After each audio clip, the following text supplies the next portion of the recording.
Each piece of data in a C# program has a type. We've mentioned several types. Int is a kind of integer. Double approximates a more general real number, has a fractional part in general. There are many other numeric types and certainly non-numeric types, but these two, int and double, will serve as examples for now. Data gets stored in computer memory, and places are allocated to store things in memory with an association of the type of data stored there. When a name is given to a particular place, that's done with a declaration statement, like here, int width. This statement has a type, int, and the name for the variable that is associated with this storage location, and as all simple statements, ends with a semicolon. Also, multiple variables can be declared at once in a comma-separated list. For instance, here we are declaring variables of type double, and we have a list x, y, z, and the final semicolon. Of course, having just a location without anything stored in it, it's not very useful. So of course we need to place data into the locations associated with the variable. So here we have an assignment statement. Variable name, equal sign, and an expression giving its value. We can think of a simple schematic for memory, that locations are like boxes, spaces in memory, and they're labeled with a name of the variable, like width. Then after an assignment statement like width is equal to a 5, the box for width gets the data stored in it. Another way to get data into variables is to initialize them as they are declared. For instance, the previous statements can be shortened with the same effect to a declaration, that's starting with a type, a variable name, and then an equal sign here gives the initial value from this expression here. And again, we still have the semicolon at the end. Similarly, we can do this for multiple things in a list. It's also possible to mix things where an initial value is assigned and not. Like here, I'll give width the value of 5 initially, but just say that height and area are variables of type int, so that space is allocated, but no initial value is given. Then, of course, I can always later make assignment statements like height equals 7 to set up a value. Be careful here. This is not the mathematical use of the equal sign. It is an assignment statement. And whereas in math you could read this either from left to right or right to left, with the assignment statement, very specifically, it is read from the right, where we get an expression with a value. Then the equal sign says associate that value with the name on the left-hand side, and then that variable is stored in the memory location associated with that variable. So now let's look at another assignment statement. Area here was declared as an int, as were width and height, and width and height were given initial values. So let's look at this in detail. Remember, the assignment statement works right to left. Before, I just gave the values on the right-hand side as just numbers, but here we have variables involved. Recall that when a variable is used in an expression, it's just another name for its value. So height had a value of 7, width had a value of 5. So this is the same here as if we wrote 5 times 7, which of course multiplies out to give 35. So that's the value of this right-hand side. The equal sign then assigns to the left, So now the variable area has the value 35. A common issue with students is to try and declare a variable more than once, but we only want one spot in memory for each variable. And again, a declaration prepares a space in memory. Hence, you only declare a variable once. Later assignments change the value of the variable at that location. There's more fine points on this in the section Local Scope. Let's go on introducing C#. Again, not only can we put in expressions, we can also put in statements. Let's give it a try. We've already started a C# window here. We can write a declaration statement like int width equals 7. This doesn't give an answer back because it's not just an expression with a value. The value that we calculated there, 7, is being remembered in width. I can give an expression. I can just say width, and that expression, of course, has value 7, which is what we get. I can go on and declare more things like height, and again, I could assign separately equals 5, and then I could declare another variable area and let area be equal to width times height. And again, the assignment doesn't give you anything back. We just get another prompt. So if we want to check out area, we can just give the area variable, which is an expression with value 35. 7 times 5. Realize things we can do in C# here.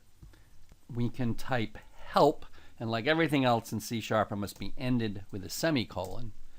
And we get a bunch of stuff here, and a lot of this isn't going to be very useful to us at the moment, but I've extracted the parts that are useful. Show vars is very handy. It shows all the local variables. We'll try that. We hadn't mentioned before how to get out of this program. You could, of course, close the window, but if you want to keep the window open, you should say quit with the semicolon. And of course, if you want to be reminded of all of these things that you can do, you can use help again. Let's try show vars. We've got to keep the capitalization and the parentheses. So let's try show vars. And you know that, of course, width, height, and area are the variables we've declared. Here they're each an int, and here we have their current values. Now, a variable can vary. It is unlike the use in math, where typically you may not know what the value is and you discover it, but the value isn't supposed to change in the middle of a calculation. We can change values in C#. So for instance, I can change width to now be something else, 9 or 8. I can't change it that way. You see the error? I left out the equal sign. By the way, I can use the up arrow to recover an earlier thing and not have to type the whole thing. Let's try that. So now let's go back to show vars, and width has changed its value. It's now 8. Here is a sort of a pictorial thing. If n originally had the value 3, and then we did a later assignment giving it a value 7, where it was previously 3, then we can think of the memory location as basically losing the 3. It gets crossed out, disappears, and the new value replaces it. Let's try another one here. Let's let int n equal 3 and try n equals n plus 1. Clearly, this is not a true mathematical statement, but we're not doing math exactly. We're doing C#, The equal sign here means an assignment, and this is perfectly reasonable. Follow the sequence. You start by evaluating the right-hand side. Here we have the variable n, and of course we've just given it the value 3. So this reduces then to 3 here plus 1. 3 plus 1 is 4. That is the value currently of the right-hand side. The equal sign means then make that value then be assigned to the variable on the left. It happens to be the same variable that was appearing on the right, but that makes no difference. The point is it is now given the new value 4.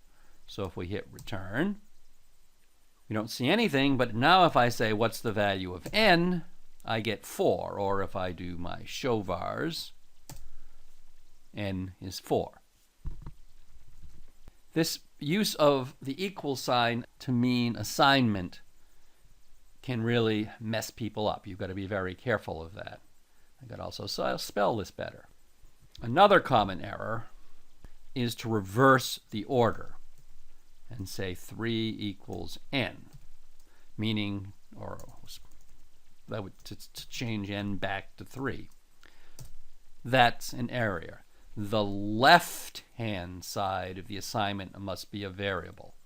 So in this case, at least, we get an error, which is good because it's clearly wrong and you know where to go and fix it. Unfortunately, this would be worse if I meant to set the value of n and I say height equals n. Okay, if I mean to say take the value of height and put it in n, well, you know, that makes logical sense, but it's not C#. What does this actually do? It doesn't get read left to right. It gets, which would then take the value of height and give it to n. It's read right to left. It takes the value of n and gives it to height. Again, if I do show vars, the value of height is now the same as the value that n had. So here you can make a mistake and the computer will not see it, and it's going to be a logical error that you're going to have to dig out later. One other thing, C#, this program, C word sharp, tries to do more than the C# compiler, not only evaluating correctly statements from the C# language, but also evaluating expressions in the C# language, and sometimes there's issues with that. Let's try this. Like, here's an expression, but it's not understood correctly. What we've discovered is that if you want to give an expression that gives you some weird error, you can enclose it in parentheses, so that changes what the first symbol is, and then it's not understood or misunderstood the same way. And what do we have here? 32, is that right? Yes, width was currently 8, height was 4, or 8 times 4 is 32. Let's go into a little more detail on the components of expressions that we've used. First of all, we've used expressions like 27 or 32.5, the string hello, and they are called literals because they literally mean exactly what they say. These are distinguished from variables.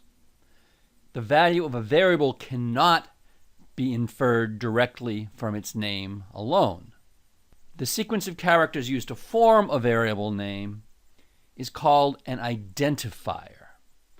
It identifies, of course, a variable, or it could identify other things that we'll see later. We want to now get to some of the fine points here. There are some restrictions on what goes into an identifier.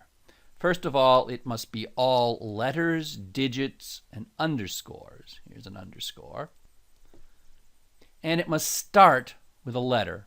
So in particular, punctuation and blanks are not allowed. In addition, the further restrictions are that there are some words that are keywords for special use in C#. You cannot use those words as your own identifiers.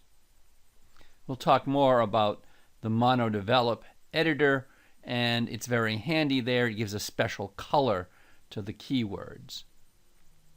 Another thing to notice is that C# is case sensitive. So last, and last, all with different capitalizations, are all different. So you need to be sure you're consistent. Finally, although those are all the restrictions as far as the compiler is concerned, you need to remember that what is legal is distinct from what is good practice, or the conventions that we usually follow. In particular, you want to use meaningful variable names. There's another issue. If you're going to use meaningful variable names, you might want something with several words, like price at opening. However, blanks are illegal. One option would be just to leave out the blanks, but then it's fairly hard to determine where one word begins and the other ends. That's not very good. There are two standard better options. One is just to replace the blanks with underscores. Remember, underscore is legal after the beginning of the identifier, and that pretty clearly indicates price at opening. A more concise version is just to capitalize successive words. Price, capital A at, capital O opening. The I can also pick out those different words. The choice is a matter of taste, except when you're working in a group where you certainly need to fit with the conventions that all are using. We'll tend to use camel case like this inside of programs for like variable names, and because not all operating systems deal with capitalization the same way, we will use underscores in things like file name. Here's a brief illustration inside of the C# program.